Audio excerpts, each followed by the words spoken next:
Hello, hello, this is it. This is STC on a Thursday night. We're a little late, but we're on the track now. However, you don't see that. What you see is the flyer of the race, of course. We're at virtual Daytona. This is your friendly voice for you, Eckart von Glan, coming to you straight from the north of Germany.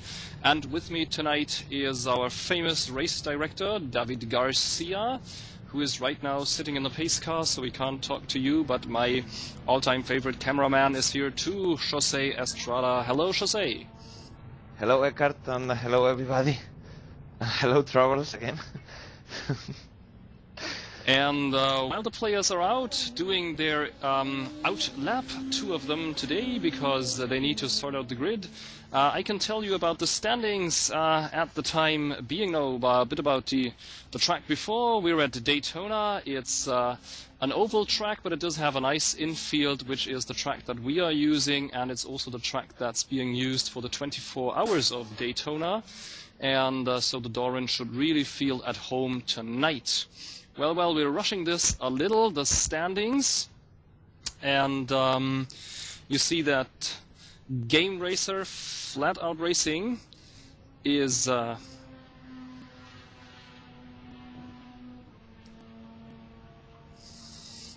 yeah, sorry, I get a message here from David Garcia, so I'll leave you with the standing for half a second, and I need to check up a little bit on the standings on the grid. I'll be back with you in about 30 seconds.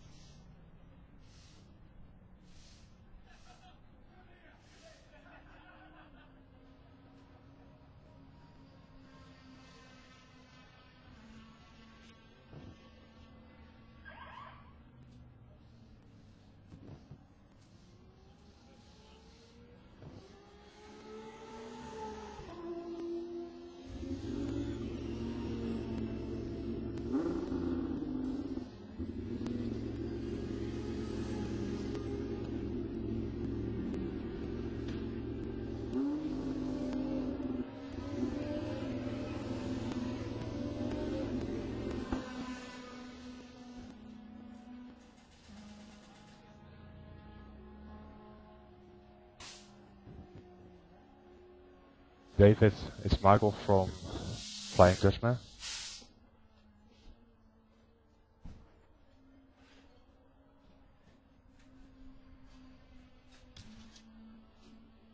Eckart, Yuri is in the wrong position. Yes, Mikael, you are live now. Okay, thank you. Jose, I just got from one of my drivers that Yuri is in the wrong position for the start. He is in 12th and should be in 11th. We're so currently checking the lineup, so we're taking care of that. Okay, thank you. Bye bye. Thank you very much indeed.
Okay, and while David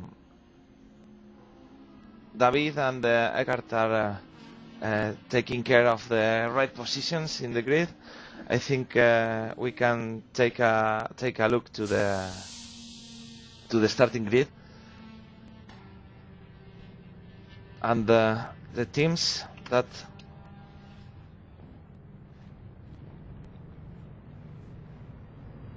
are participating in this race are in P1. It's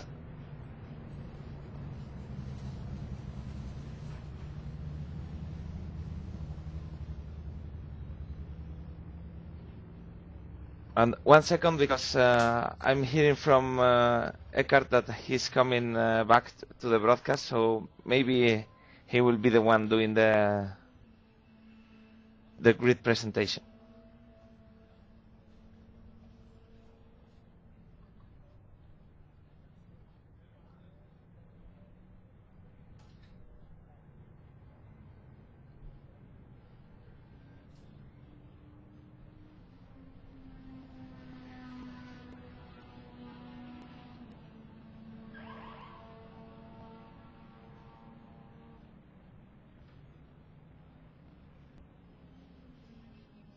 So I'm back with you, and Jose, do tell me, while I've been checking on the grid and making sure that everyone is in the right position, what have you been telling the people at home? Well, I was trying to introduce the grid for them. Right, how far did you get? No, I'm just in pole position still. Okay, so I can take over. Brilliant. You can take care of the camera then. Okay, I'll talk about whatever you want. What I'll talk about is that this is race number 7, so the championship is well underway. As you've seen in the standings, we have Gameracer Flat Out Racing in pole, and we also have them on pole today. It's Mike Simian who is the pole sitter for Flat Out Racing, and they have a 1-2 because he is joined by Kevin Clark in position number 2. However, their strongest contenders for the championship, the Roaring Pipes Maniacs, find their cars in 3 and 4. Jesper Taulborg in 3 and Peter Duivelaar in 4. And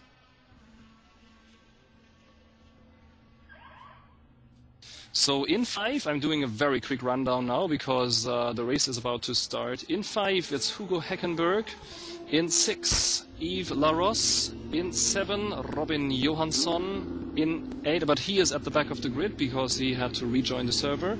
In 8, Sebastian Levret. In 9, Danny Asbury. In 10, Yuri Braham. In 11, Risto Capet. In 12, Göran Johansson, sorry. And it's not Robin, it's... oh, yes it is, Robin. It's Bosse Jonasson. And then in 13, it's Mr. Beck. In 14, it's Christopher Larsson. In 15, it's Rocco Migliorino. In 16, it's Andreas Löffler. In 17, it's Senor Legnani. It's of course Italian chap, Legnani. In 18 is Gregory de Grief. In 19, it's Mr. Bell. In 20, it's Theo de Bruyn. In 21, it is Luc Mangas. In 22, Bob Miley. 23, Michael Hart-Jones. 24, Dinka Andre. 25, and last, Mr. Hansson for the Motorsports AG. And now we should switch to the grid because this is the start now. David Garcia moved into the pit lane. Safety car is out and the race is on. Post setter is setting the speed, of course, and he does. And they're flying away into the first turn. And there's already a little crash there, a little touch. And Mike Simian well on the way with a big gap to Kevin Clark. He obviously did the best in that flying start, sped away. We have Clark in 2, and we have both of the RPMs, Taulborg and Duivelaar, in 3 and 4. So the first 4 are off correctly, and now the first attack here of Taulborg, because Kevin Clark ran a bit wide, but Clark can stay in control. But he has Taulborg definitely hot on his heels. They're in the infield now. And Clark is running wide. It's cold tires, it's a full tank, and Duivelaar, not Duivelaar, but Taulborg slips past. So already RPM are trying to make headway here in the championship as well as in the race tonight. Kevin Clark down to 3, Jesper Taulborg up to 2, Duivelaar waiting in 4. They are out now onto the oval. This is in real life at the oval, it is actually turn 1 that they join. They're now into turn 2. They're out onto the so-called Daytona super stretch. Kevin Clark trying to attack here, and you see the signs already on the side. There's a chicane here that slows the cars down, and we also put in some extra nice STC curves, which will send the car flying if you go across them or over them. Taulborg still in 2, followed by Clark, but he gained some time here. Clark has to open. There's a bit of a gap opening there. Sorry, losing my English here. So exciting. And Kevin Clark in 3 with Duivelaar directly behind. But on the straight, it seems that Clark's car is just a wee bit faster than both of the RPMs. So it might be that he chose more of a quick lap setup. That might also, or a straight setup with a little wing. That might also explain why he went wide in that last turn. And while we're talking, we see that Kevin Clark is doing a bit of a slide here again. And we also see that, ooh, he's off the track a little again, and Duivelaar trying to get past. And Mike Simian has escaped a little at the front. He is already about 50 virtual meters away. This is the turn that Kevin Clark didn't quite get the last time, but he managed to do fine this time around. So, quite an exciting first lap here at Virtual Daytona. The race is finally underway. Sorry to have kept you waiting so long. And, Jose, did you even manage to catch a glimpse of the start? Well, you jumped really, really fast. But, yeah, at least the first overtakings in the top, I think I managed to catch them. Okie dokie. It was a bit of a rush here with us with the broadcast tonight, but finally we're here, we're doing the show, and we're here to entertain you. I wonder if pace car driver and race director David Garcia is already with us in the channel. David, you back from the grid? Yes, hello, good night, Eckhart. Hello. So, from your view, everything going fine? My usual question here, lap number 2. Yes, of course. It was a bit of a stressful start. So stressful that maybe I could do a race report. Okay. But everything was fine, and I think the drivers reacted to everything as professional drivers, I would say. They really did. We really had to move them back and forth and back, and then they had to come up with the grid position themselves in the 2 out laps, and they really did that very well indeed. So a big thank you to all the players here. If you see this in the recap, we're very proud of you. It was perfect. It wasn't easy, but you managed. And also, there goes Kevin Clark again. It's that turn, and Duivelaar is really close.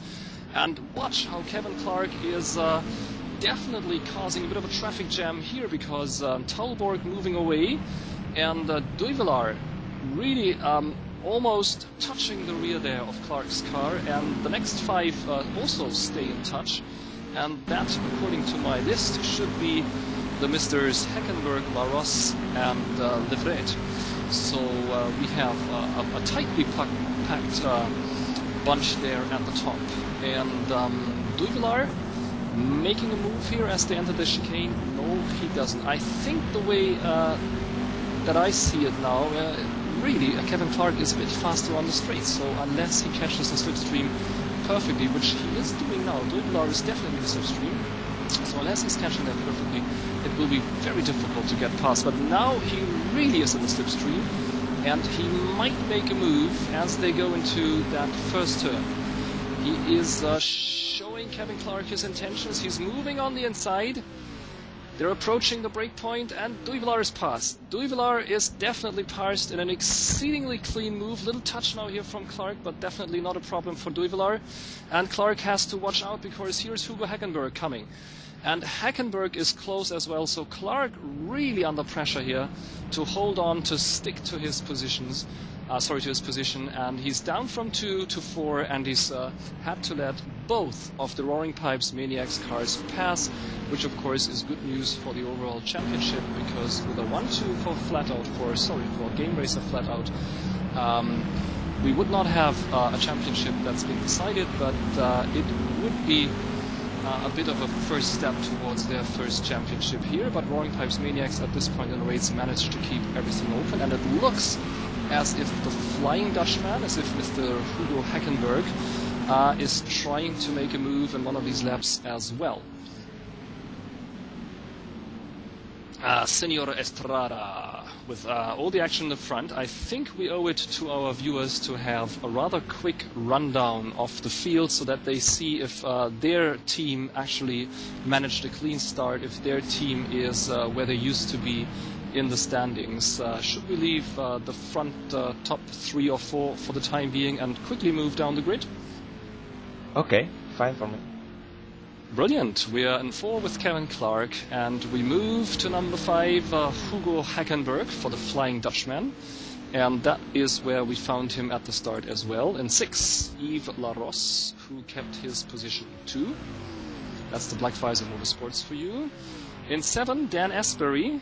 He moved up 1 position because of Johansson having to start from the back of the grid, and he also passed Monsieur Levret for the Project D, and we see Sebastian Levret in position number 8, so he actually lost 1 position to Mr. Asbury. Then in 9, it's Bosse Jonasson, chap I had problems with the first name with, sorry Bosse. I got your first name wrong in the lineup, but he moved up some positions. He's in 9 now, used to be in 12. In 10, Risto Capet for the Gameracer Flatout Club. In 11, Daniel Beck, who is running wide a little bit, same turn. That seems to be difficult to find your breakpoint there. He moved up 1 position as well. In 12, Yuri Braham, he lost a couple of positions, 3 to be exact. In 13, Göran Johansson, who had to start from position number 24, so that means he has already gained 9 positions. Pity we couldn't show you that on the screen. In 14, Andreas Löffler, first of the Black Rebels, he also gained 1 position. 15, Luc Mangas, he gained a lot, namely 5 positions. 16, Monsieur Grégory de Greef for the Black Rebels, also gained a little. 17, Christopher Larsson for the Blue Flags, a bit of a dented car, front right, and he dropped. He was in 14, 13 that is on the grid, so he lost 4 positions, I'm afraid. Daniel Hansson, the first of the Motorsport AG, who had to start from the back of the grid, and he was down in 23, so he already gained 5 positions. Then Rocco Migliorino for the Course Online. He was on the grid as well. He was in 15, and so he also dropped 5 positions. He's followed by his teammate Stefano Legnani, and also dropped 2 positions there. And then my teammate Theo De Bruyne, and he's pretty much where he started from 20 or 19 that is, and now in 21, so he lost 2. And Bob Miley, who also had to start from the back of the pack because of a lost connection, is now actually trying to attack Theo De Bruyne, and that's very close there for the Black Visor Motorsports, but he has to stay in 22. And 23 we have Dinka Andre, another fellow who had to start from the back of the grid, didn't quite get as far as his teammate for Motorsports AG. 24 we have Ken Bell in the second of the Gameracer Flatout Club, and he lost quite a number of positions. He was in 18 in the lineup, so she lost 6 positions. And in 25, Michael Hart-Jones for the team Aney Racing, and that is all of the grid for you, and now you know where your players are.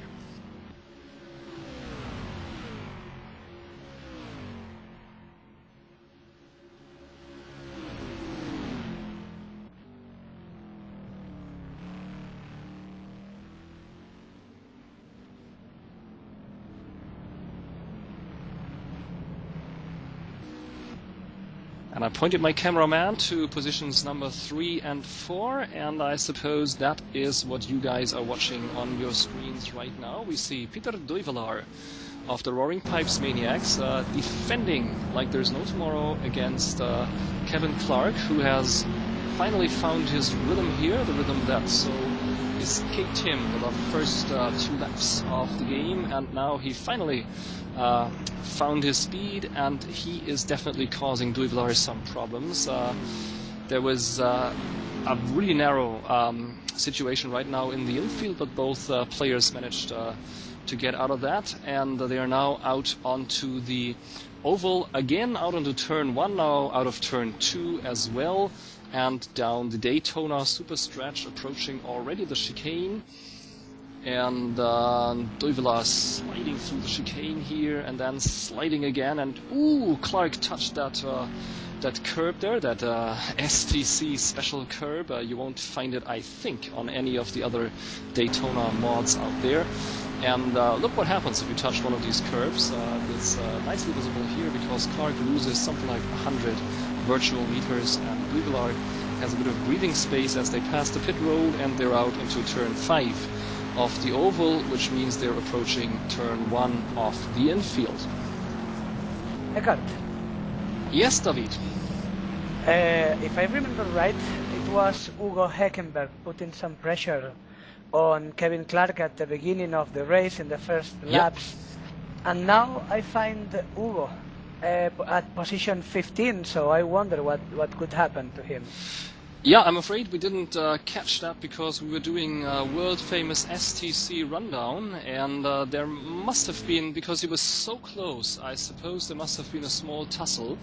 And I suppose also that this was kind of the wake-up call for Kevin Clark, because we see him now really causing grief to Mr. Duivelaar, really being on his trail, really putting the pressure on him. And before that, Duivelaar was actually pulling away a little. So I don't know what happened. Looks like a missed breakpoint to me if you lose something like 10 positions. And looks like Heckenberg had to go by, which is a pity because we haven't really seen Flying Dutchman up there in the top 5 in the last 1 or 2 races. And a well-deserved spot because he also held that spot in the qualification, so he really is up to speed here. Yes, of course.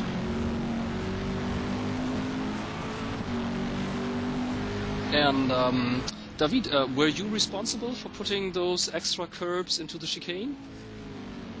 Well, I was responsible of taking care and setting the cutting curbs in all the circuits. It was not me doing the job, as I am not skilled in modding questions. Okay, but you pointed our modder to it. Exactly.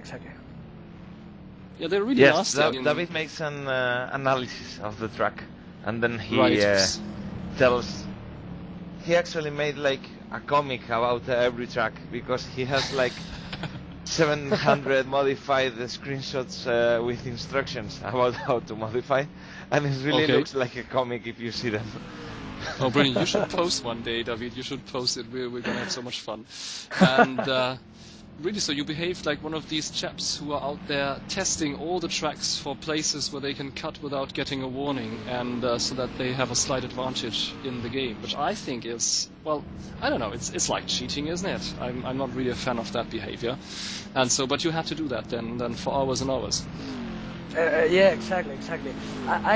My opinion is next, Eckhart.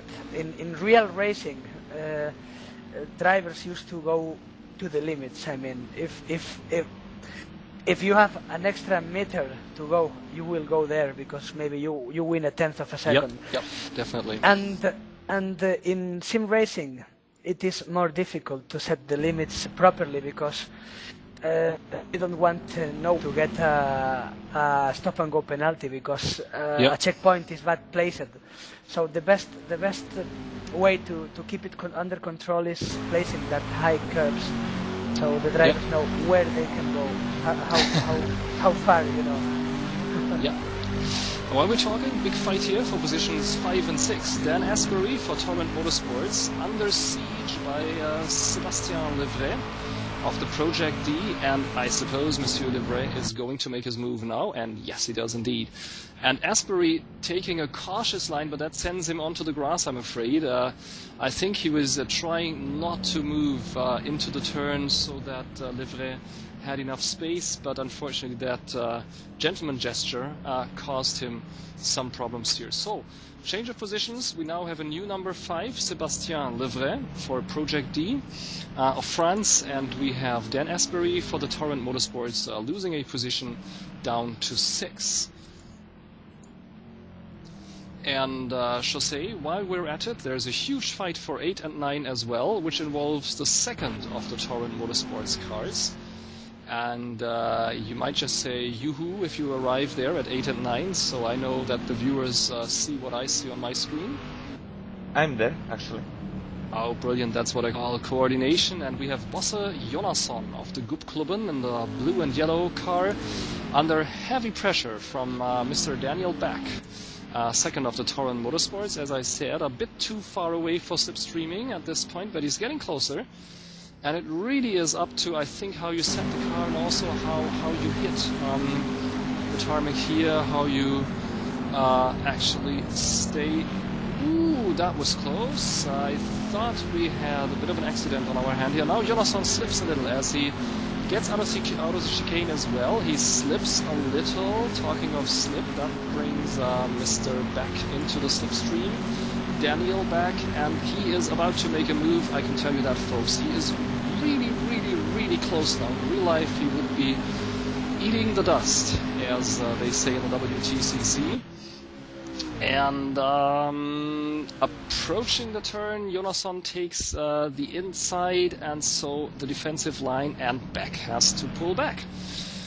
Ooh dear, that was close, but fantastic maneuver there. And we see one of the flat out in the back having a huge problem and losing positions. And at the same time, we see Daniel Back. Oh, lots of stuff happening here in the infield. We see Daniel Back slipping past. Jonasson tried to defend artfully and really did a good job, but now Back is passed, not on the straight, not in T1, but somewhere in the infield, and Jonasson is not making a counter move, so they're both running just a wee bit wide here in that turn, but he stays in 9. But I will quickly bring you up to date on that Gameracer flat-out player who lost it there. We saw a plume of smoke in the back, a bit of sand or dust or whatever it was, and it's Kevin Clark. Kevin Clark is down to 6, which means that both Asbury and Levret have had a chance to move past. So that's quite an interesting race here for you in the front of the grid. And Jose, kindly tell me again my usual cry here for help, because obviously I'm watching the game from in-game on my screen, switching from car to car, and I'm not having the broadcast on my screen here. So Jose, which car are we following? Is it Back in 6, or are we still with that group from 8 to 10? Yeah, we are with a group from 8 to 10. Yep. Yeah, that's a brilliant decision, because that is really where the action is, and especially our Swedish viewers will like that, because we have 2 Swedish racers here among them, in the 2 blue and yellow racers for Gubbklubben. David, you were going to say something. Yes, I was going to say, while Kevin Clark had his problem, Peter Duivelaar and Jesper Taulborg switched the position, so yep. Looked like it was Peter being a bit faster than Jesper. Maybe they decided to switch. Yep. I actually had it on my screen as well. It looked like an orchestrated move. One of the RPMs waiting for the other to slip past, and obviously here they might be on a different strategy, for example, or they realize that one of them is just that little bit faster. And this is, don't forget, it's a team championship. It isn't, I mean, as much as individual players want to be in position 2 or 3 or whatever, it doesn't matter at all, as long as the team is on 2, and because that is what, of course, the STC, the Sim Racing Team Challenge, is all about. Right then, we have this group here fighting for 8, Daniel Back, for 9, Bosse Jonasson, for 10, Yves Larosse, and then for 11, Göran Johansson. And if the qualification is any indication, Johansson should be the fastest of these, because he was in 7 and he had lost connection, was able to rejoin. But now we have Larosse really hot on the tail here of that other Gubbklubben player, and that is Bosse Jonasson. Jonasson making the odd move to try to get rid of him, and sticking again to the inside line, but Larosse can pull it off. He pulls it off on the outside. That was a fantastic move by Yves Larosse. Really well executed, absolutely clean, and also by Jonasson. A very clean, fair line that he took. And I suppose we'll see a switch in the Gubbklubben lineup in the next 2 corners. They're obviously on TeamSpeak together, and there we are. It's Johansson. So lots of strategy moves here. Göran Johansson moving past Bosse Jonasson. Geez, you could have picked more different names, guys. This is really difficult for the commentator. Anyway, Johansson slipping past Jonasson, and both of them following Larosse. Sorry, Larosse.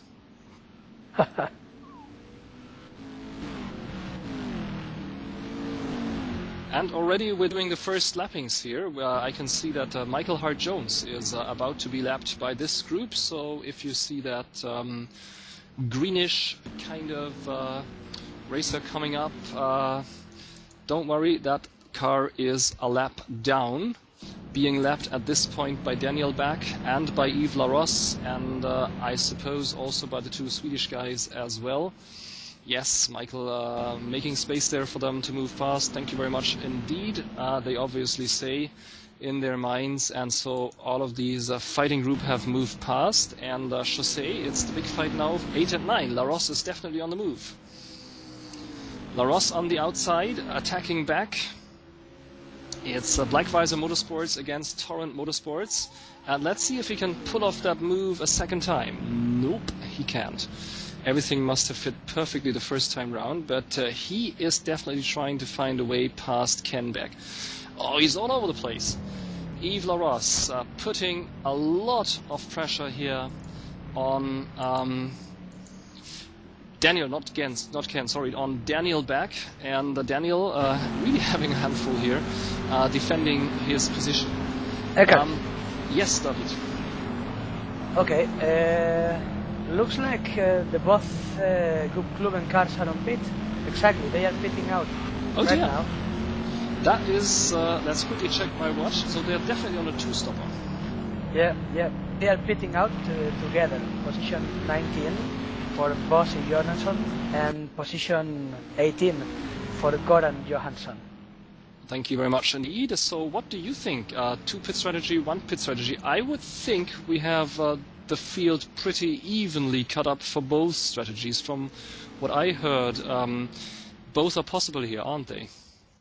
Yeah, looks like it, Eckart. And I am pretty sure that there are different teams on different strategies, and even the different cars of the same team trying different stuff. I wonder what the RPM guys will do, because they let each other pass, obviously for tactical reasons, and so that might indicate also that they are on a different strategy as well. Yeah, maybe that's completely true, because and here's Luc Mangas, sorry to cut in. No problem. Possibly Peter is on a 2-stopper, who knows?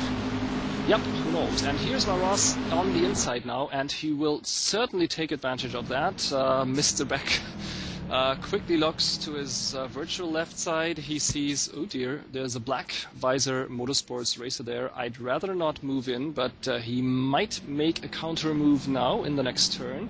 We see Larosse sliding. We see Beck very close. Beck has to draw back a little for fear of touching Larosse there. So it's the game's definitely not up here. And Beck will try, I suppose, to get back past Yves Larosse in one of the next turns. Very, very close now. And let's see how they get out onto the oval here. Who takes the most speed out? That is really the position, and brilliant move by Larosse. He manages to pull away, and that should keep Daniel back in position number 9, at least for the time being. Eckhart. Which, yes, David, cut in at all times. Yeah, I'm trying to keep you updated about the pit lane stuff.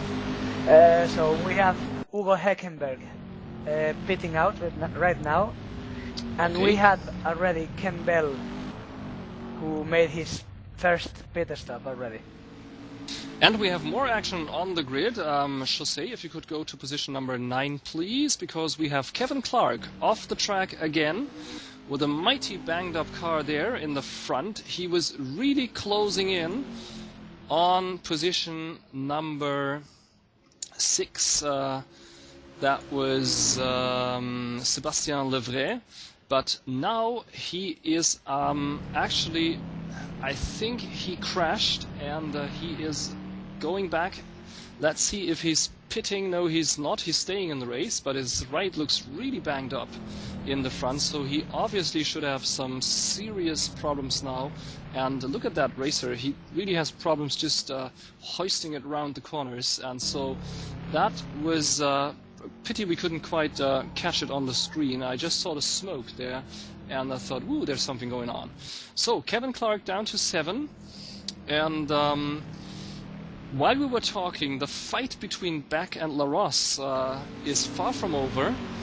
They're still fighting for 5 and 6. They're still trading positions, actually. If I saw that correctly, it was back up and then back down again. And so at this moment, as they're heading out onto the oval once again, it's Larosse in 5, and in 6, it's Daniel Beck. So really these two seem to be absolutely evenly placed. Guys, we're having a lot of action in the pit. We have Daniel Hansen from Motor AG.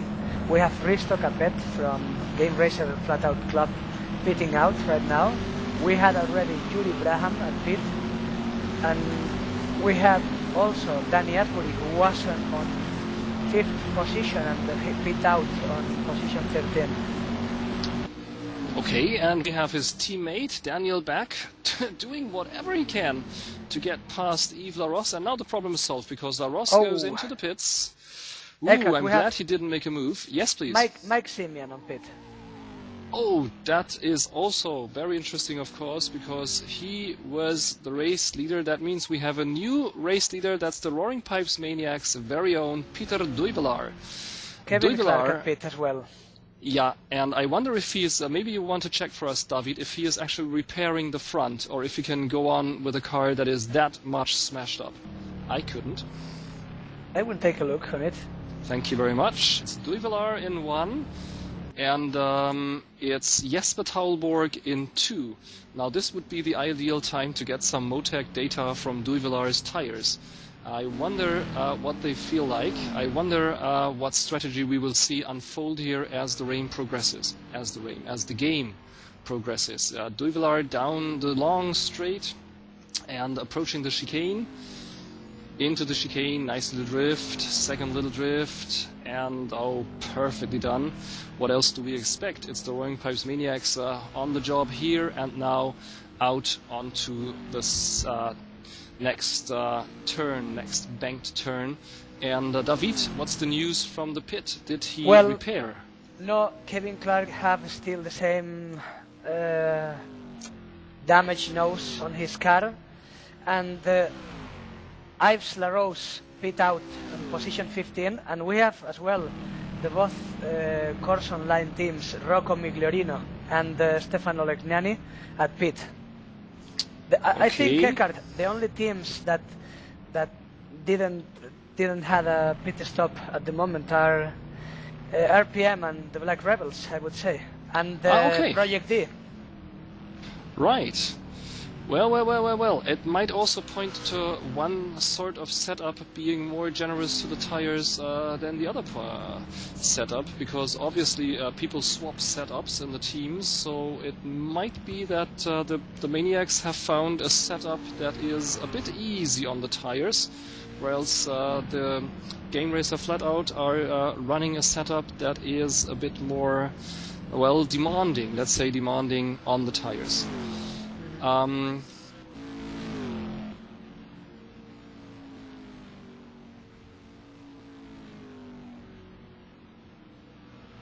So still following Duivelaar in P1, and let's talk about these turns in the oval circuits. I did a few laps yesterday, and to me it seemed that the best speed to be gotten is really pretty much in the middle of the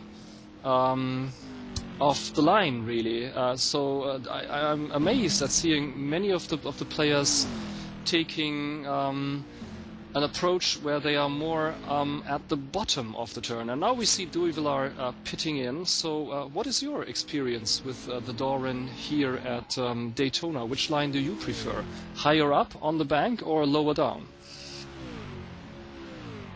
I don't know, Eckhart. I would say always lower down because it's the shortest one, but I don't know. Yeah, I don't know. I felt like I had a little bit more speed if I went higher up, which would be physically, I think, explainable, or which could be physically explained. But as you say, yes, it's of course much shorter if you go down, and it's really horror if you slip off the and then touch the tarmac that is even, isn't it, on the inside. Okay, Duivelaar, yes, please. Yeah. I was pointing the same than you, I think, with Peter Duivelaar pitting out. Yeah.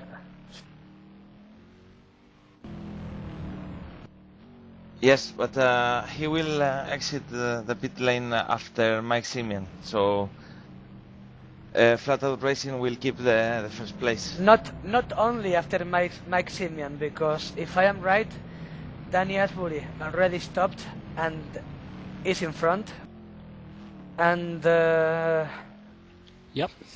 Yeah, I think it's the only one who managed to overtake Peter Duivelaar, and maybe I think it is because Peter Duivelaar took fuel when Danny Asbury maybe only changed tires, possibly. Looks like it, or else for once the Maniacs have a problem with their strategy, but this is really extremely difficult to tell from the distance here, because we don't know how much fuel they all took up. We didn't actually stop their times and then kind of recalculated or calculated what that meant if they changed both tires or all 4 tires or whatever. And so it's Taulborg in front now, position number 1 for the Roaring Pipes Maniacs, still staying out. And having seen him, or having played with him actually on the same grid in the race department WTCC championship, he is one who is taking the most clean line possible. Really the absolutely cleanest line you can think of. And so I think if anybody here is a good friend of the tires, is really soft on the tires, that's Jesper Taulborg. That might explain why he can still stay out. Indeed. The RPM Jenson button then. Yep, kind of. I like that kind of driving, and I absolutely admire it, because it really takes, I don't know, you really have to hold back, don't you? Because I'm the kind of guy who goes for the latest possible breakpoint and then finds out he has a serious trouble in the turn.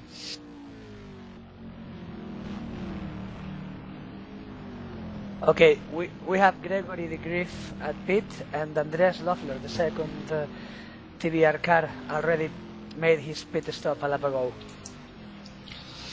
Yeah, and both of the Project D are still out. You find them in 2 and 4 at the moment.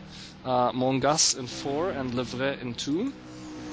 And both ahead of Mike Simian. So obviously these are really the 4 cars in front are Daniel Back in 3, by the way, for Torrance. So these are the only 4 who haven't been to the pits. And I'm really curious about the overall, how the field looks once all the pits are done. But really, you can only tell after the second pit, can't you?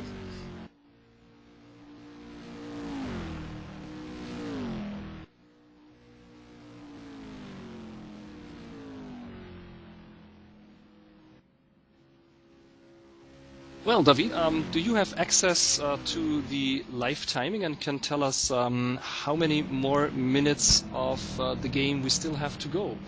Yes. If I trust my wristwatch, we should have done about 45 minutes now. We should be pretty much in the middle of the race. Exactly. We are in the middle of the race. 44 minutes and 40 seconds to go, and the Black Rebels cars made his stop a little while ago, and Project D cars still on the tarmac. So I would say there will be a difference in the strategies, as we said before, Eckhart. Looks like there are a couple of teams, maybe some extra drivers as Christopher Larsson, your teammate, who is pitting in right now, and Jesper Taulborg, that will make only one stop. Yep. Yes, and it looks like it. What's the rhythm difference between Mike Simian, that already made his stop, compared to Jesper?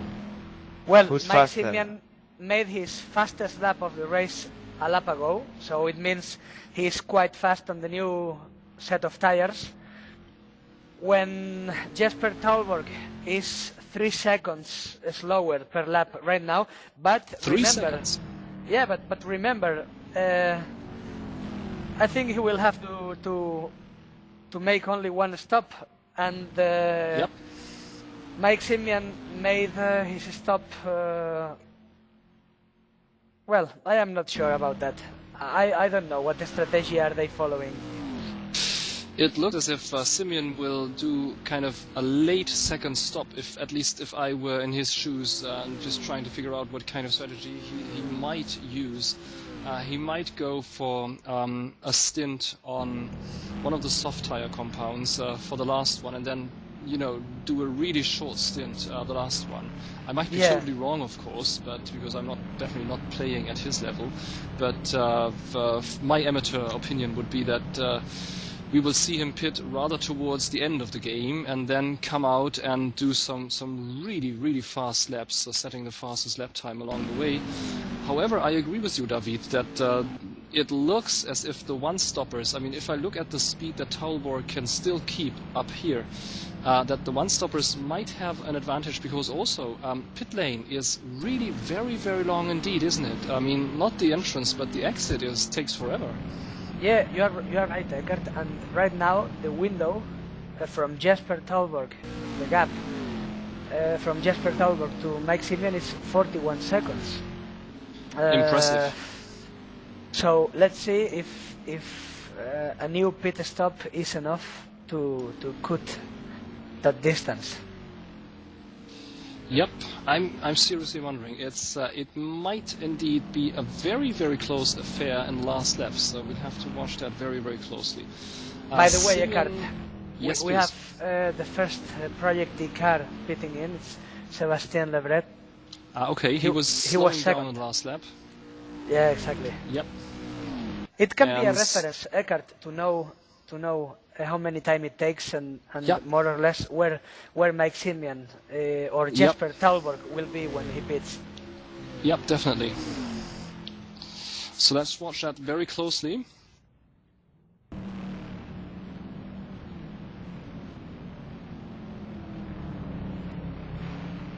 Okay, we have the second Project D car, Luc Mangas, pitting in as well. And here we are with Mike Simian, lapping one of my teammates, Black Roof. If the guys stepped into the right car, it should be Christopher Larsson. And so Mike Simian here on the way up. He's in P3 now, and he is he's racing for position actually with Daniel Beck, who is right in front of him. And if I'm not mistaken, I should say, Beck is also one of the one-stoppers, isn't he? Guys. Yes, well, at least should be. Yes, David. Sorry for the interruption. It wasn't my intention. We have Sebastian Levret back on track. He have lost around 1 minute possibly with Mike Simian with that stop. Okay, so 1 minute. That really means you actually win a minute if you only do a one-stopper rather than doing a two-stopper. But you lose, you just said, 3 seconds a lap, at least for, well, let's say 10-15 laps. Well, should work out, shouldn't it? Sure. So I think you lose about half a minute on the track, but you win about a minute in the pits. Yeah, exactly. Yeah, I'm curious how that works out. And now Daniel Beck is into the pits. So we really have the grid slowly getting back to normal, so to speak. And Beck doing the mother of all breaks there as he enters the pit lane. Obviously was still a bit too fast. And Simian now is a bit of an advantage for him because he has an open stretch of road in front. He's gone past a number of cars in the last 1 or 2 laps, but he should set some blistering times now. Tires are still pretty fresh, I would say, and he is out in the open now, so he should be able to set some good laps. And we have a battle for P4 and 5 between Gubbklubben and RBM. Oh yes, indeed we do.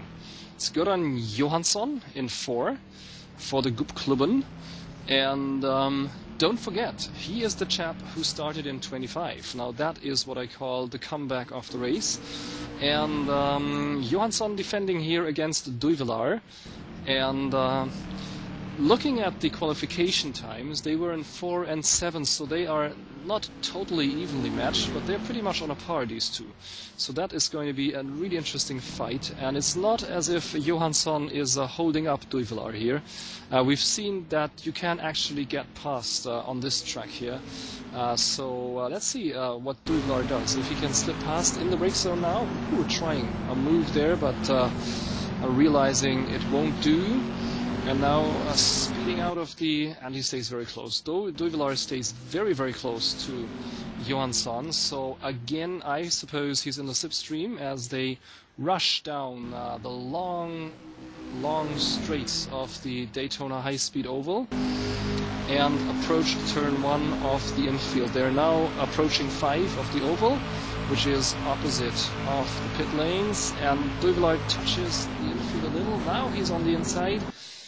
And watch how Johansson realizes what's going on, and as we've seen just before in another move, steps back a little and lets Duivelaar actually slip by. It really sounds as if he wants Duivelaar to slip by, but of course that's not the case.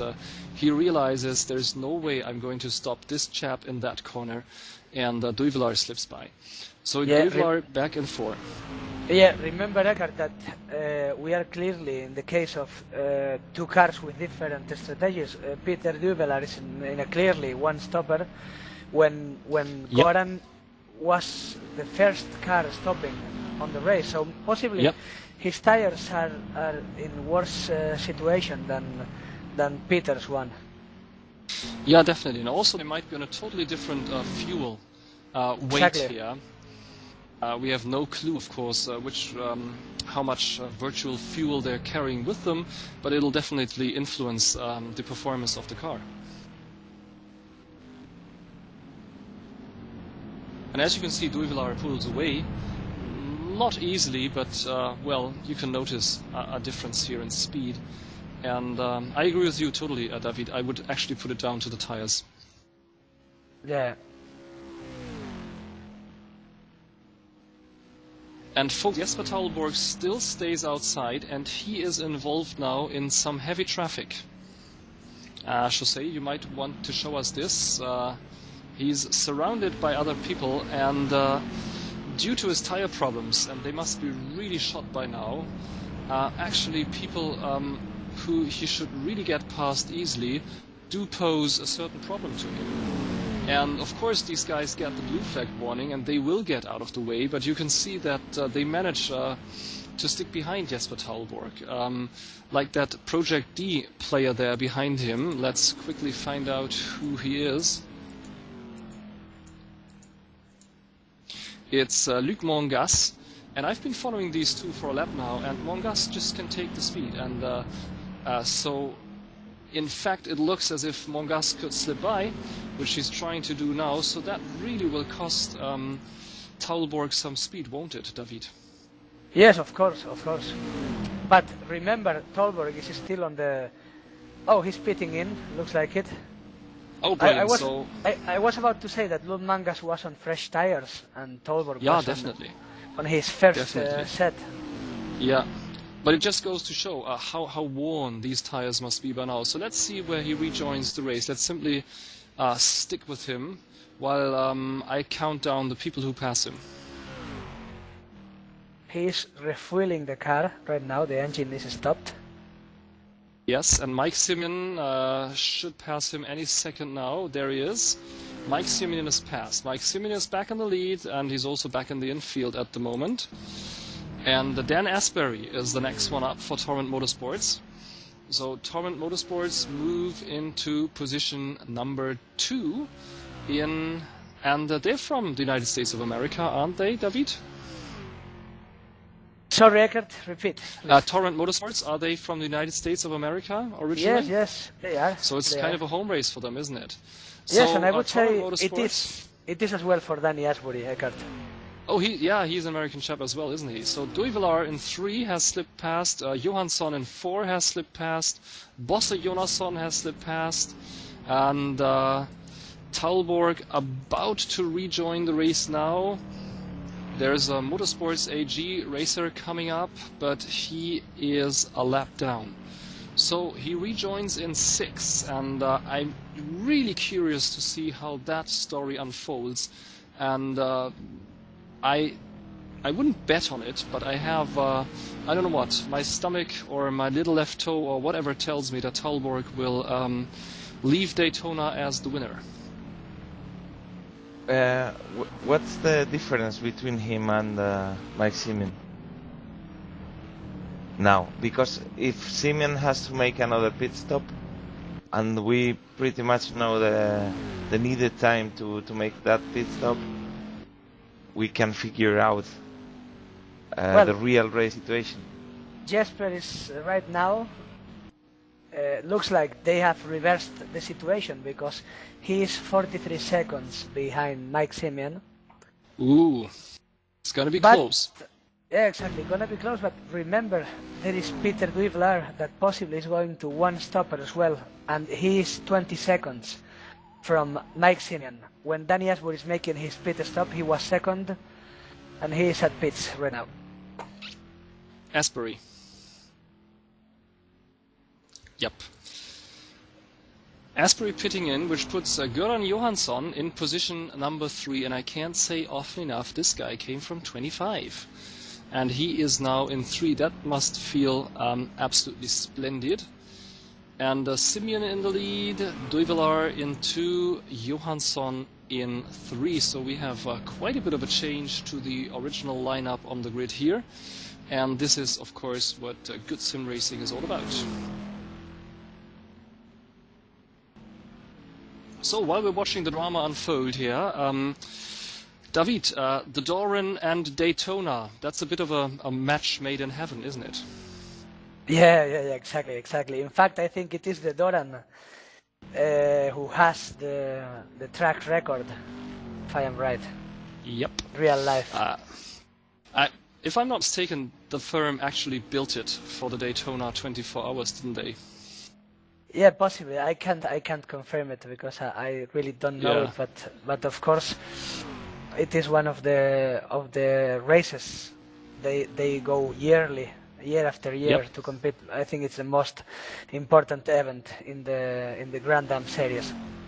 It certainly is, and Doran, of course, are big players in the Grand Am, and they've won the race with that car here with the Doran a couple of times, so it really seems well suited to the track in real life. And also in real life, this is something that I find quite interesting, is that you can actually fit various machines in the back of the Doran, no matter whether it's a Toyota, it's a Ford, it's I don't know what, a Chevy motor, and they all work perfectly. That I think really is a very neat feat of engineering, isn't it? Yeah. I think it's like the brakes of the car, you know. It's very low performance. It looks like it's a very basic system. More like a kart, you know. You can fit any engine on a kart, and the door more or less is the same. Yeah, it looks like a car that is also, from what I read on the Doran homepage, it's kind of built to not make too many problems, really, and that would make it a perfect match for a 24-hour race, and that might be why they are so successful. That said, I must still admit it is rather ugly. Well, we are getting used to Eckhart. We're certainly, and I can't say that often enough, the Skinners did a hell of a job, you know, to really get the most out of this design. They really, really did. And I must say that if you play the game, if you're inside the game, which is of course a privilege because we only sent out the mod to the STC teams, and from the inside it looks very nice indeed. I think the cockpit is extremely well done by the modders. Yes, but I like it from the exterior, Eckhart. It remembers me. Well, yeah, really. Taste. It remembers me the Porsche 956. I know. From the yeah. From that was the the car. I think it was the 80s. Group B in the Group C. Sorry, Group C endurance in the 80s. Yep. And we were battling the first bunch of the Mercedes-Benz with Sauber, weren't they? Yes, yeah, I think so. in the latest years. Yep, yes. Yep. Porsche was fading away and Mercedes-Benz was coming up, and yeah, great times, great times. Which reminds me, we're still waiting for the ultimate Le Mans game, aren't we?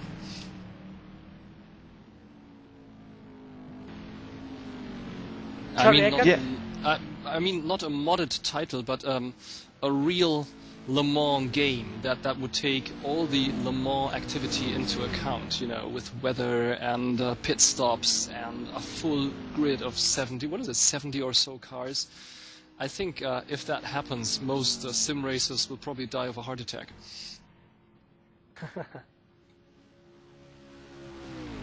Yeah, possibly. We have more possibilities of seeing a good mod in R Factor 2 that brings all that features.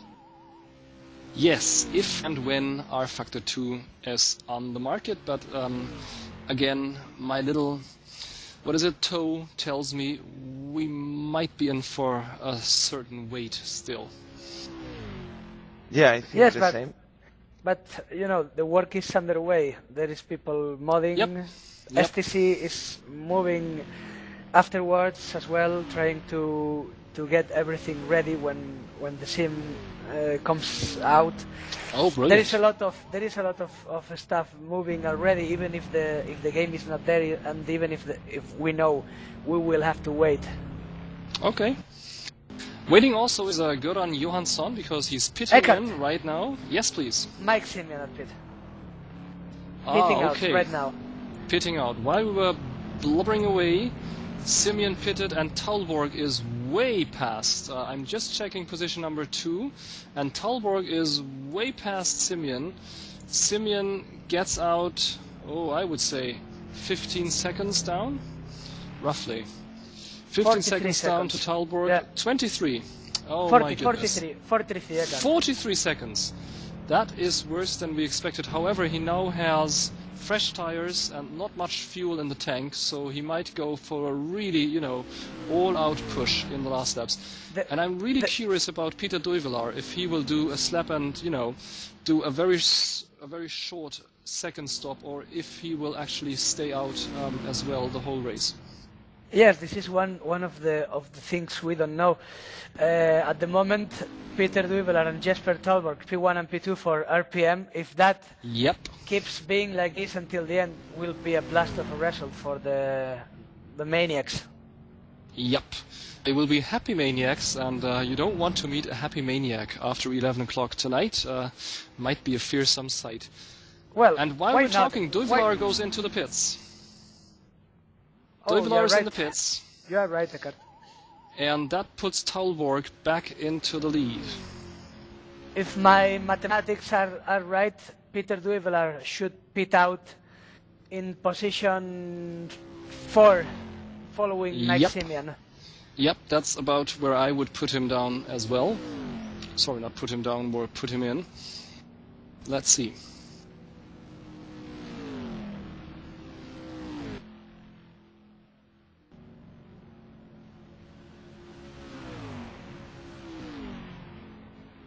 And it's Mike Simian, and he's will be moving close. past the pit Yeah. now, and I think I just saw Duivelaar exiting the pits, but he has a lot of way to go there, pitting out.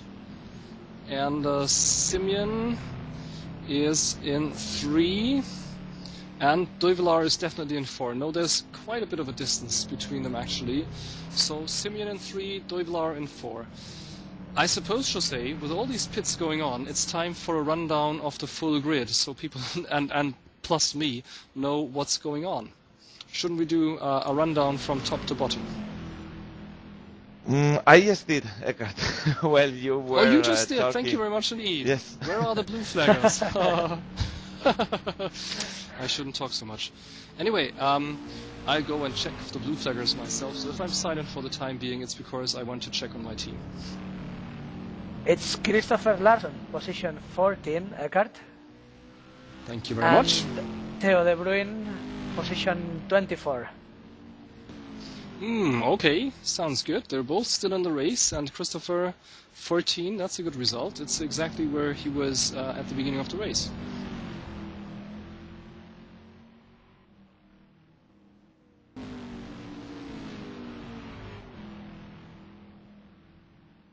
Now, the distance from Sebastian... Whoa! I would bet... I would say Jesper made a mistake or had some traffic or something weird. Yep.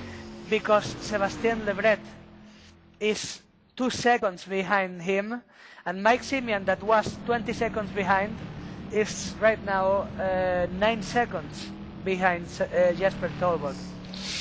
Yes, and Taulborg had a bit of a tussle here with both of the Black Rebels, and then both of them, I'm afraid to say, went off. Don't know if we could see that on the screen. I just moved back to Taulborg myself, and there was kind of a lack of coordination with all these 3 guys as to who is doing what at what time. And what do you reckon? I mean, Levret in 2 for the Project D. Let's not forget, in the lineup he was an 8, so he's one of the really fast guys as well. I wouldn't have suspected him up there. Do you think he will still go in for a second pit? I don't think so. In fact, Project D was one of the teams pitting in later, so I don't think they are going for a second stop. So it can be the surprise of the race, having a Project D on the podium, and it will be very deserved. Yes, if they managed to pull that one off, it is very well deserved indeed. Right now we have Mike Simian fighting those pesky Black Rebels, the way Taulborg and Levret had to do before. But Levret really, I think, is losing time now with regards to Taulborg. I don't know if you could check the timing again, David. It looks to me as if Taulborg can now pull away again. Because he does have a clean stretch of road ahead, and that helps him a lot. Of course, Sebastian Levret lose a second and 2/10 on Jesper, but Eckhart, Mike Simian won half a second, even a bit more on Jesper. So 21 minutes to go. I think we will have a fight at the end of the race. Okay, 21 minutes to go. What's the difference between them? 8 seconds and 8 seconds half. only. Okay. Yeah, if he advances at the speed that you have just pointed out, half a second per lap, well, it should be really, really, really close towards the end. So now or never, Jose, is the time for a final rundown of the grid before we join the battle for position 1 for the last 4 minutes. Does that sound like a good idea? Yeah, of course. Thank you very much indeed. We start with Jesper Taulborg for the Roaring Pipes Maniacs in position number 1. Grid position was 3, so he gained 2 positions. Sebastian Levret, as we just said, for the Project D, big surprise here of the race. So far started in 8, up 6 positions in number 2, and well deserved it is. It seems as if they really got their strategy down. Very well done, Project D. In 3, Mike Simian, definitely the fastest guy on the grid. If you knew about the distance in the qualification. I think he was about 1 second up to the second position player, so he is the fastest guy, at least in the qualification. Right now he's trailing the top position by about 7 to 8 seconds. In 4, Peter Duivelaar is second of the Roaring Pipes Maniacs, which would mean they would have a really perfect team result if it stays like this. In 5, Dan Asbury, home game for him at the US circuit here for the Torrent Motorsports. And he also gained 4 positions with regards to his grid position. In 6, Göran Johansson, another of the fantastic races that people are showing here, because remember, he lost the connection just before the game and then could only rejoin in position 25, was up in 7 in the qualification and even gained on that position because now he is in 6. Eckhart.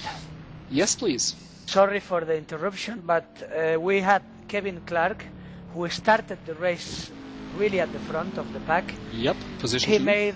He made his second pit stop, and he pit out position 20. So oh no, it's not that being is a huge shame. Yeah, not an easy race for Kevin. No, definitely not.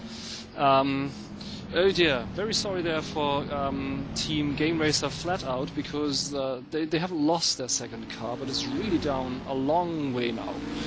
Anyway, we're in 7. Thank you for that information, David. We're in 7 with Daniel Beck. And in 8, it's Luc Mangas, second of the Project D players. Then in position number 9, Bosse Jonasson. For the Gubbklubben, a fantastic result for them as well. Both cars in the top 10. Yes, David. Never mind. Never mind. That's really what I pay you for. Exactly. We have Yves Larose had to abandon the race, you know, because the engine. Oh no.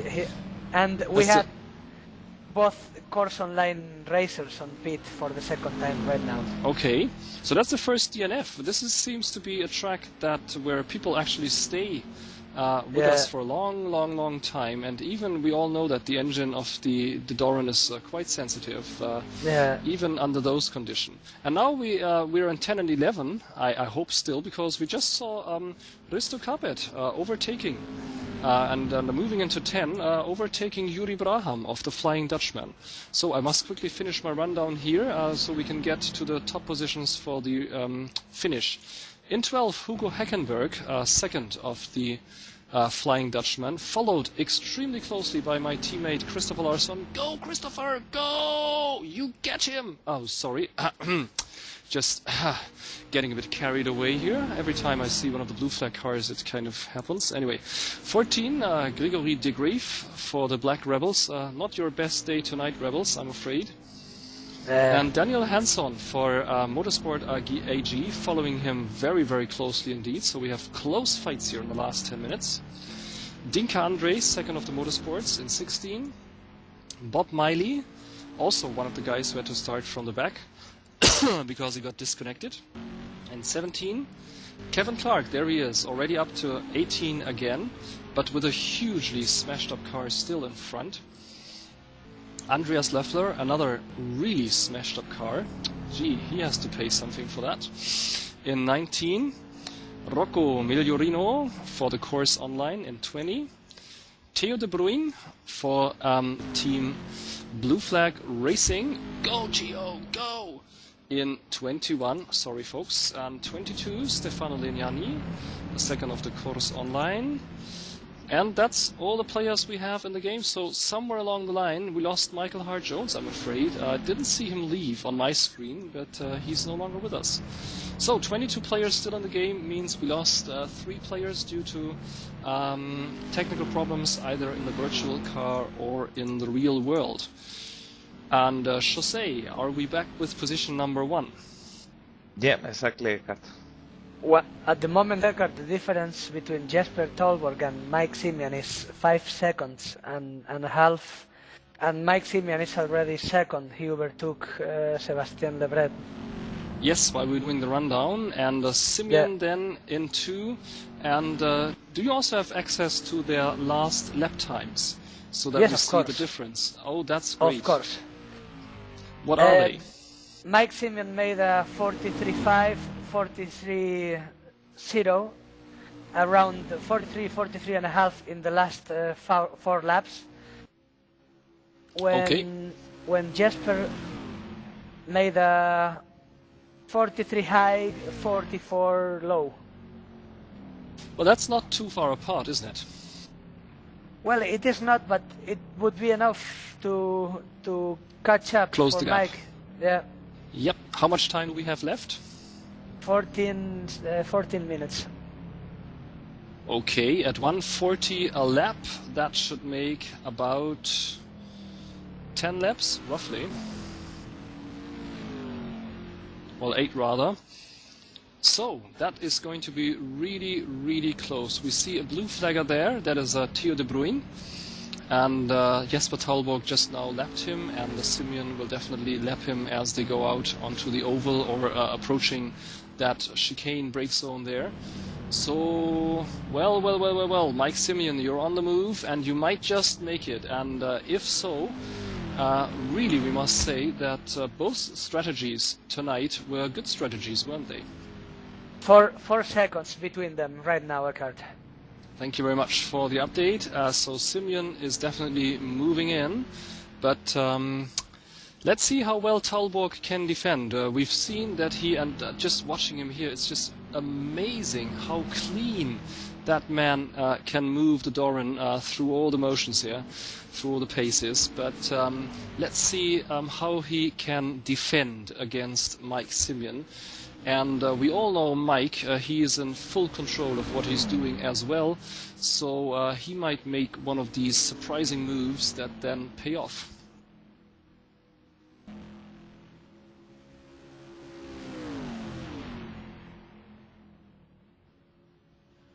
And let's not forget, folks, these are the 2 teams that are also slugging it out for the overall championship, with Gameracer flat out at the moment at 280 points, and only 13 points down, the Roaring Pipes Maniacs at 267.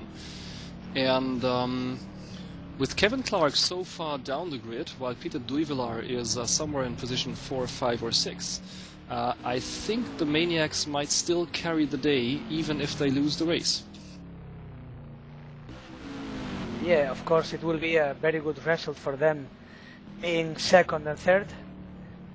But Jesper is still on the lead, and in the last lap, Mike didn't manage to cut that distance, so they are still on 4 seconds, and the time is going by. So we are only with 12 minutes to go.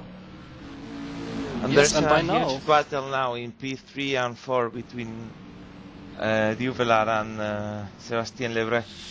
Yes, it is, and they're going side by side through the turn there, and approaching, approaching the chicane.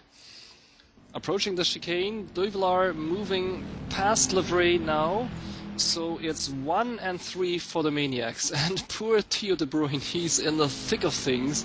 Whenever he looks into his rear, look at what he does. He's clinging there to the top of the turn there, so as to not cause any trouble further down the line. And really difficult actually to move your virtual car from up there. Hope you're doing fine, Theo. And so that obviously was a gentleman move to make these 2 people here pass without any problems whatsoever. And Duivelaar now actually putting some distance between his ride and Levret's. So it seems that the Maniacs might be in for a 1-3, which would give them a truckload full of points, wouldn't it?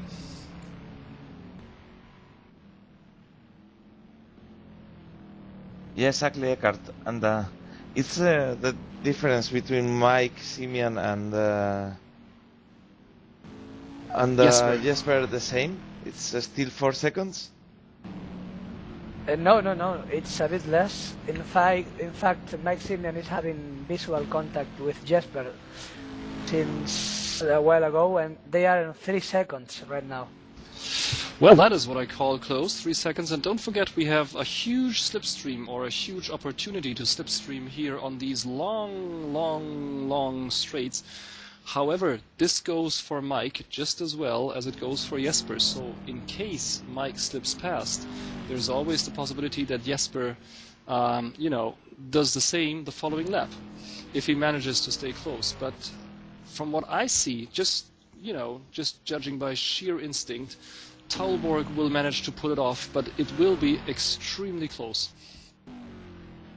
Don't you think, Eckhart and Jose, that this one have been the most tactical race of the season? Yes, probably. We've seen a lot of tactics before, but maybe more motivated by the weather. But yeah. with dry weather, I think yes, this was the most tactical race of the season.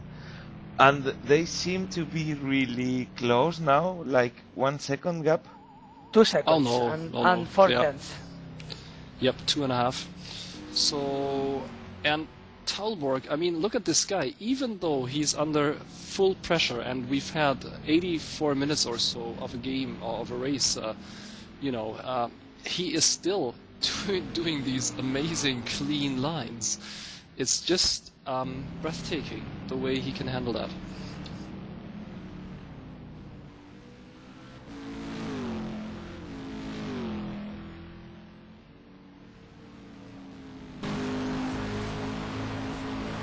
They are less than 2 seconds right now. Possibly Mike is having already some slipstream from Jesper.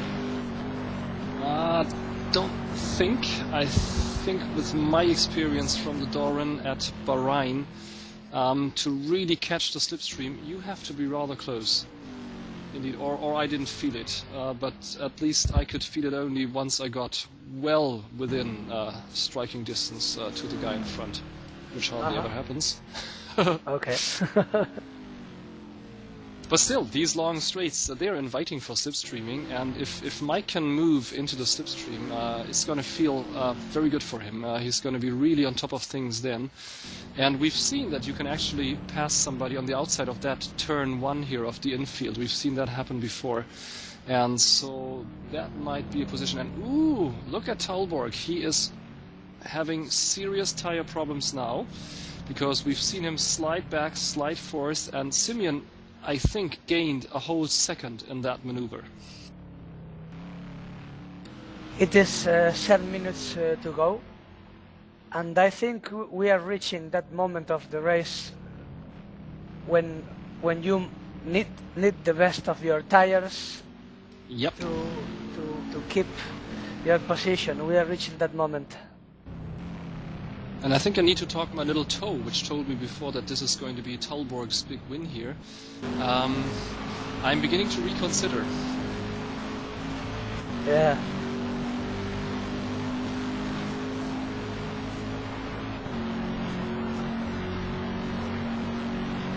Let's see what happens. We are having lots of races with fights until the end. I think it's not a good series to follow, STC, if you are having hard problems, you know. Yes, definitely not at all. You could also see it here for poor Christopher Larsson, who was about to be lapped and then hit one of the curbs there and was in some trouble, because these guys really come rushing up to you. They're so fast. And the Simian, I would consider that now. Actually, now he feels the first bit of tug of the slipstream, and that now he is definitely in a position, and he might make a move in the very first turn. This is amazing. Mike Simian trying to pull off a move and squeezing. This is what I call squeezing past, just squeezing past Taulborg there. And I wonder if Taulborg has it in him or in his tires to make a counter move still in the infield. Yes, he has. No, he hasn't. Simian going wide there a little, but coming back. And but Taulborg fighting as if there is no tomorrow. And of course there's no tomorrow, only 5 minutes to go. Fighting to stay within striking distance, fighting to stay in the slipstream, of course. That is the all-important thing now, that if he can get out of this turn with enough speed to catch up to Simian, he stands a fair chance. But look at Simian pulling away. Simian hit the turn absolutely marvelously, and he manages to pull away. Wow! That was quick, wasn't it? That was an amazing move by Mike Simian, David. Yeah, we were expecting a fight. And Yeah, what a there fight wasn't it a fight. was.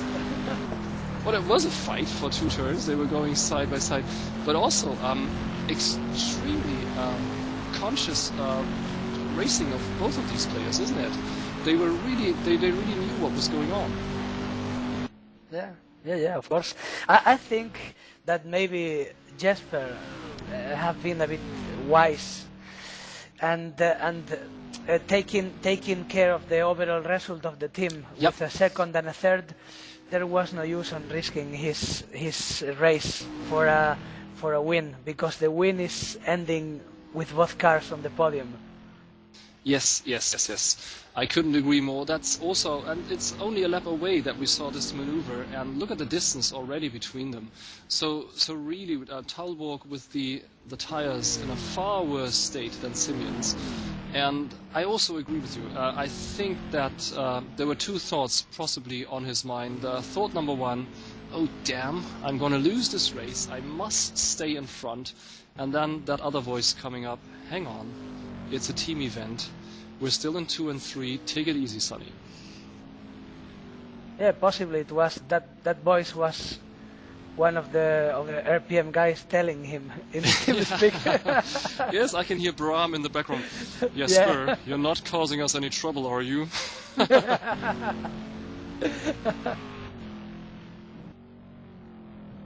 So, Mike Simian heading for a victory here. Another victory, we must say, for Gameracer flat out racing. I lost count of them actually. Korkiakowski did a whole truckload of them. And Simian now notching up another one, squeezing past that Black Rebels racer there. And on his way to the finish. How many minutes still to go, David? We have 2 minutes and 46 seconds right now. I was watching Eckhart. We have Dinka and Yes. Ray on pit, but the car is super damaged. He have 1 wheel less in the front. Very huge that means impact. he's out. Yeah, possibly he's out. Yeah, that's what happened to me at Bahrain. If you lose a wheel, the pit crew will tell you on your virtual line that sorry mate, race is over. You can still actually move the car in the game, but all you can do is move it to the pits and then you get taken out. So sorry, Motorsports AG. It was a hard fight today from the back of the grid. You managed quite well, but seems that you lose. However, he'll be in the standings because he's completed more than 75%. Yeah, exactly.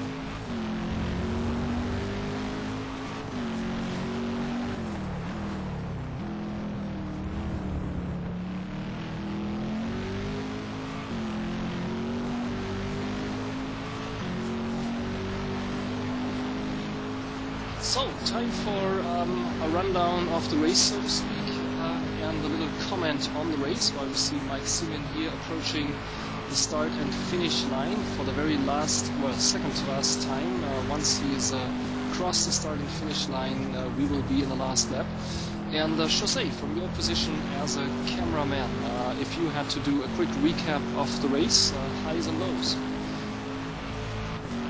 Well, for me, the most interesting part of the race was what David said before, the tactical part. The strategies at the end were very close. RPM tried to make one stop with one of their cars, and actually it worked, as it beat the other of their cars doing 2 stops. But it seems like Mike was just too fast, and with a 2-stop strategy he managed to win this race with I think quite comfortable margin. Yep, couldn't agree more. David, your recap of the race, looking back? Well, I agree with Jose. It was quite tactical. Mike's speed was superb, but RPM consistency was also really good. I have to congratulate as well to Project D. Yes, definitely. And Gubbklubben, and also Danny Asbury, who is in P5. They are doing a hell of a job today. Yes, and now we see the winner here, Mike Simian. And for the last time in the race, he is approaching that chicane. And after he's done the chicane, he will be back out onto the high-speed oval, and he will do 2 more turns, which actually look like one big long turn. And then he will be out on the backstretch for the last time. So, fantastic win for Mike Simian. He was clearly the fastest guy around here. Nothing could really seriously stop him. Too bad for Gameracer Flat Out Racing that they had dropped a lot of positions here for their second player, but Simian is in, has finished the game now. Taulborg in 2, Duivelaar in 3, and we have Sebastian Levret approaching the line as well for the Project D, and he takes home a well-deserved 4th position. And Göran Johansson taking home number 5 because he has just now passed Dan Asbury, I think in the very last lap, if I'm not mistaken. So Johansson in 5 and Asbury in 6. What a race for Dan Asbury. He's been in the thick of things for most of the race. And we have Daniel back fighting Luc Mangas as they approach the finish line. This is amazing, folks. Look at this. Mangas just behind Daniel back, and back defending for all that he's worth. This is the mother of all defensive moves, and they're across the line, back in 7, Mangas in 8, and Bosse Jonasson approaching the line now. He is in 9, so that is one perfect result for the Gubbklubben. Here they are taken home, and they're 3rd in the standings overall anyway, so they'll definitely hold on to the position. And yes, that was it. That was your Thursday night shot at the STC. And we're back with you, I suppose, in half a second with the interviews. And right now, I think it's time for the hymn for the national anthem, and should be the Union Jack flying, shouldn't it?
Here we are then with the usual interviews at the end of each STC championship race. And with me now are the 3 top positioned players, Mike Simian, Jesper Taulborg and Peter Duivelaar.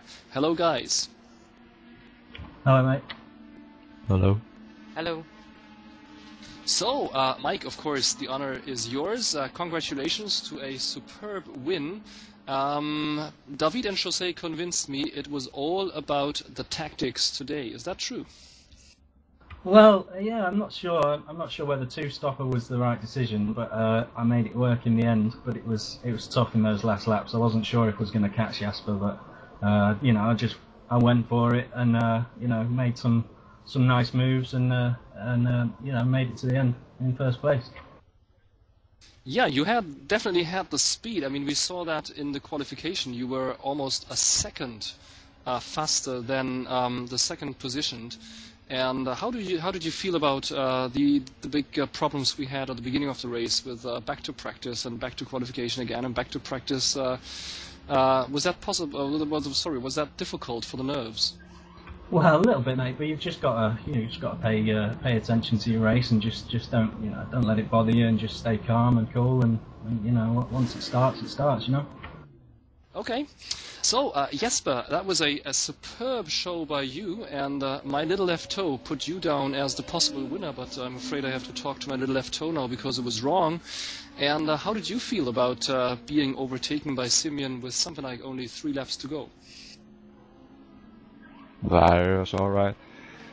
Was my own mistake. I could have won, but I made a big mistake in the chicane, so I lost about 12 seconds. Ooh.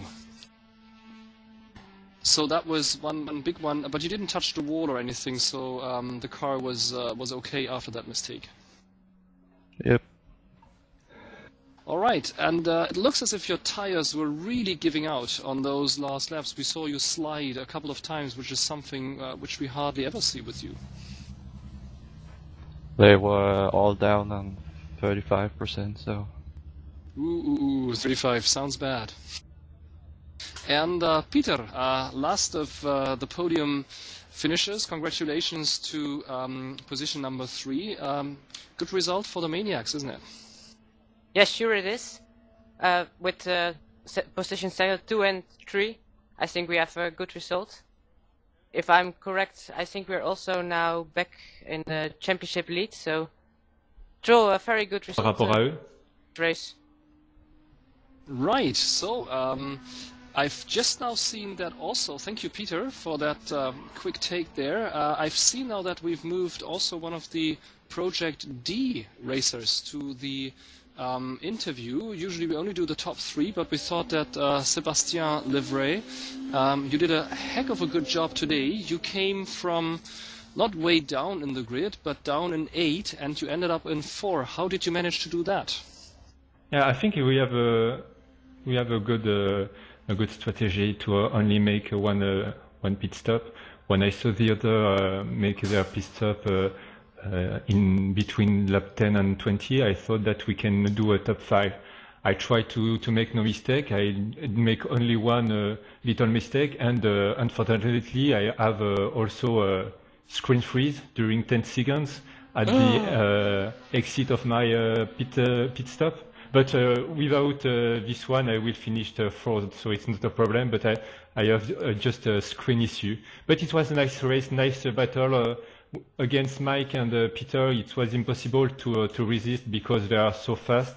Maybe they are in a super soft tire, and I didn't have the speed to keep my position. So I let him pass, and I tried to stay here for. Brilliant. So, all in all, 4 happy sim racing players here for you. First position, Mike Simian. Second, Jesper Taulborg. Third, Peter Duivelaar. And fourth, Sebastian Levret. Thank you very much for those interviews, gentlemen. No problem. I'd just like to say thanks to Mikko Korkikovsky for racing with us this season. It's great to have you around, mate. And thanks to DHR, Fanatec and Damien Remain for letting him race with us this season. So cheers.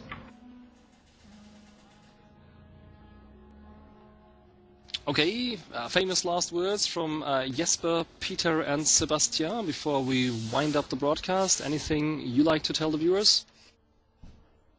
Oh, it was a nice race, and I was happy to race with you. It's my first race for the Black Cup, and I was very happy. I only do 4 races in the last Black Cup in 2009, and now in Blue Cup, and I am happy to come back with you.